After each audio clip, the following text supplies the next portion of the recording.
Go. Hi, I'm Bjorkquist. I'm Taulbee. And I'm Walsh. And our company is Centaurus Energy Advisors. A little bit about Centaurus. It's a hedge fund started in 2002 and recently closed in 2012. It's an energy and commodities trader and deals with natural gas, coal, oil, and other energy-producing products. It's a small company with only about 10 to 50 employees, but that being said, it's worth $5 billion. The hedge fund manager is John Arnold, and it's based out of Houston, Texas. We're going to show you a little bit of video here to teach you a little bit more about what a hedge fund is and how they work. In this video, I want to see if we can understand the idea of a hedge fund a little bit better. These tend to be pretty mysterious and sometimes get a bad name because some hedge funds do some fairly strange things and secretive things in the market, so people are rightfully so suspicious of many of them.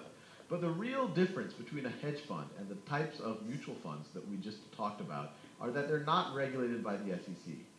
Not regulated by SEC. And because they are not regulated, they can't market themselves. They can't market. That's why when you watch financial shows or you get a magazine, a finance magazine, you will not see ads for hedge funds. The mutual funds are all over the place, marketing them left and right. Hedge funds, the largest hedge funds in the world are definitely not even household names.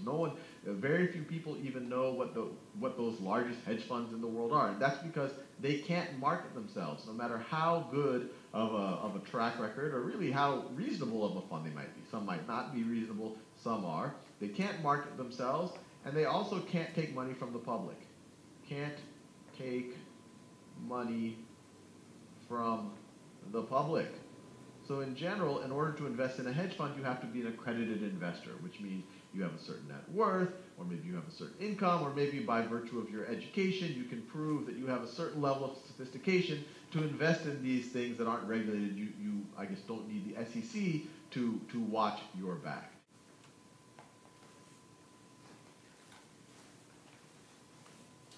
All right, well, hopefully now you have a little bit better idea of what a hedge fund is. It's pretty complicated and exclusive stuff. That being said, I'm going to tell you a little bit more about our hedge fund manager. His name is John D. Arnold. He was born in 1973 in Dallas, Texas. He later attended Vanderbilt University in Nashville, Tennessee, and earned a Bachelor of Science before going on to work at Enron, also dealing with trading. He ranked 132nd on Forbes 400 list and 377th on Forbes Billionaires list, making him the second youngest to become a billionaire on the list, behind Facebook's Mark Zuckerberg. In 1995, he began working at Enron. He rose through the ranks very quickly making it to the natural gas desk. In 2002, he earned the company $750,000 in 1 year working at the desk, earning him the nickname the King of Natural Gas.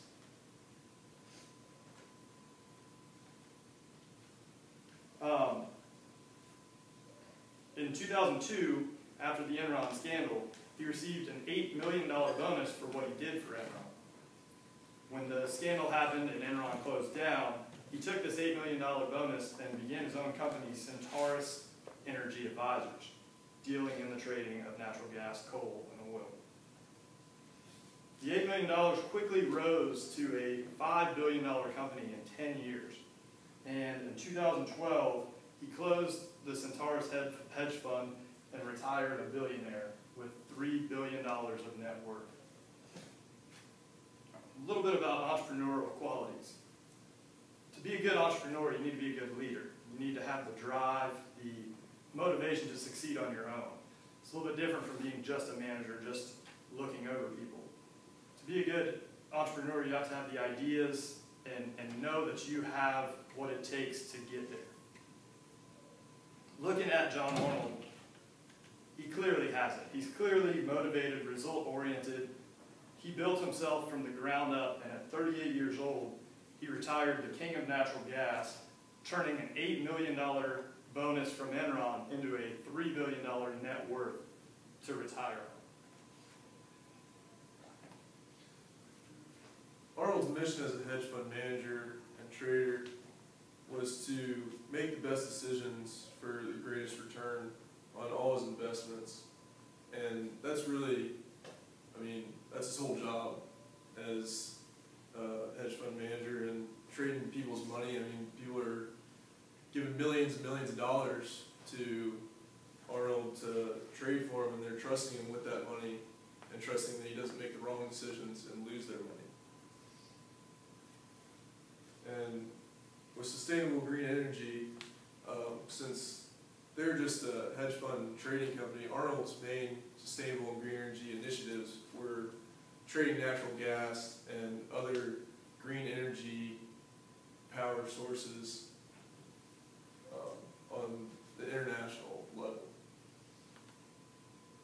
And as far as international policies go, as a hedge fund, they attracted investors from all over the world.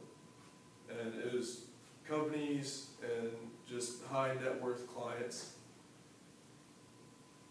in the U.S. and abroad were really who Centaurus was working with, since they're not allowed to market, they're not allowed to trade publicly. They really only deal with high net worth clients and investors. Now that John Arnold is retired at the age of 38, he has plenty of time and plenty of money to give back, and he's doing his part in that. Just recently, he's given $6 million to Teach America, $5 million to Texas Children's Hospital, another $5 million to the UT MD Anderson Cancer Center, another $5 to obesity and nutrition research, and along with that, he's given many political contributions. As you can see, the graph on the right side of the screen is a breakdown of where his, it kind of shows where his loyalties lie politically, but it also just shows how much he's contributed. He's contributed over $124,000 to politics, if you will, political campaigns and such. But aside from that, one of his big things now is the Laura and John Arnold Foundation. Laura's his wife, and he and Laura started this foundation, I think back in 2007. And their mission statement reads as follows. The LJAF strives to produce substantial and widespread and lasting changes to society that will maximize opportunity and minimize injustice. When I first read this mission statement, it seemed a little ambiguous, a little vague. So let me go further into the areas of focus that they deal with. The first area of focus is criminal justice.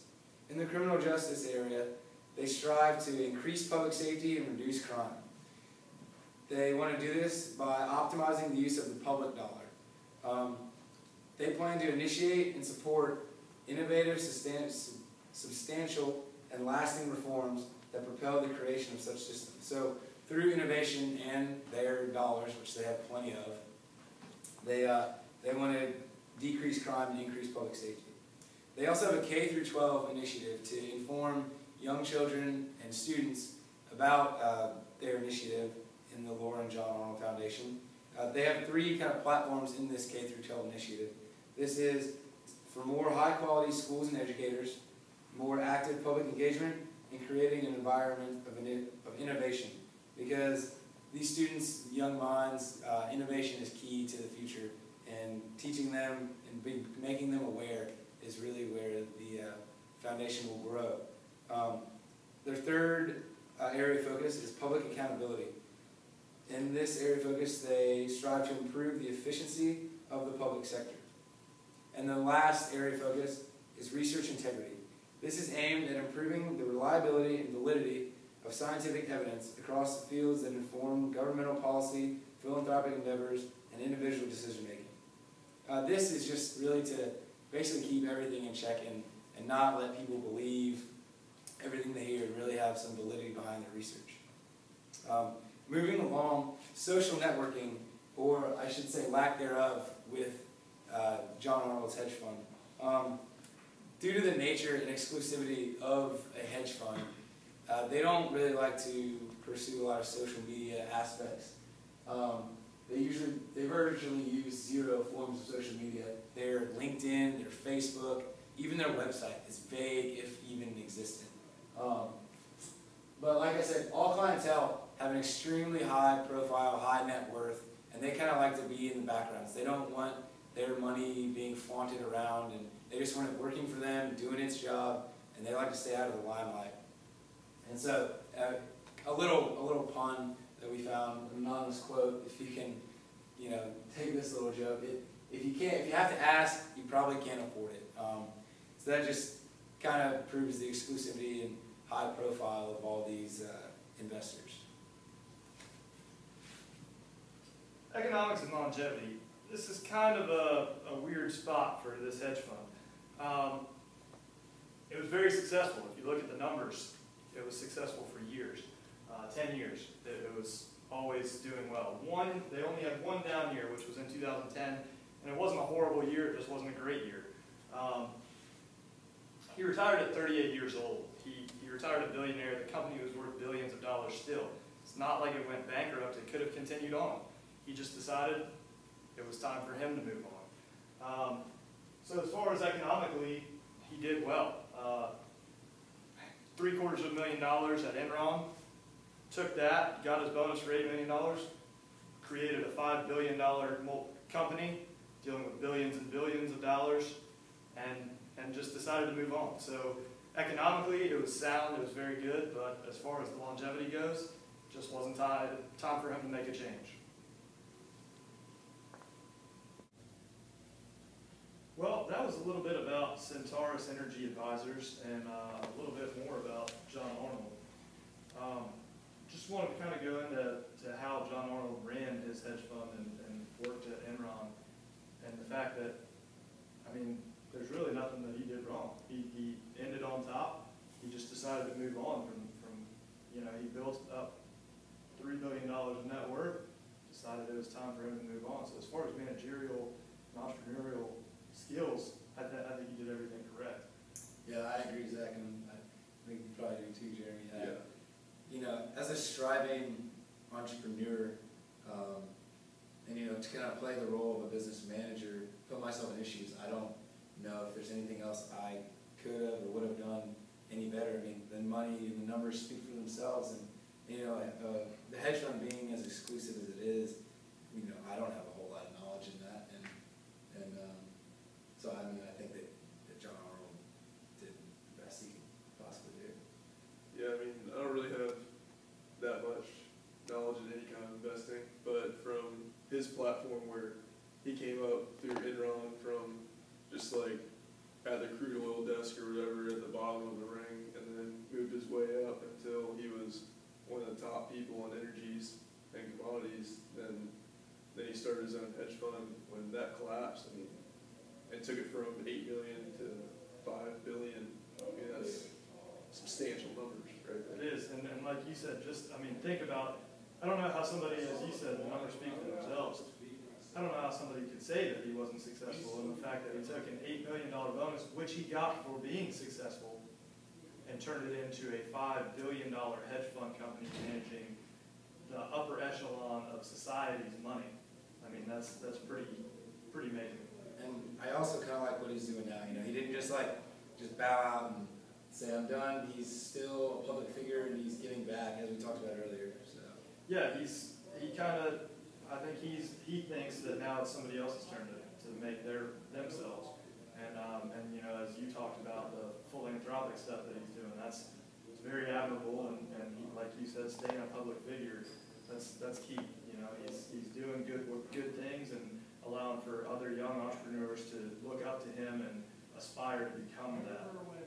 So I think he's even more of a public figure now than never really heard of him before. Yeah.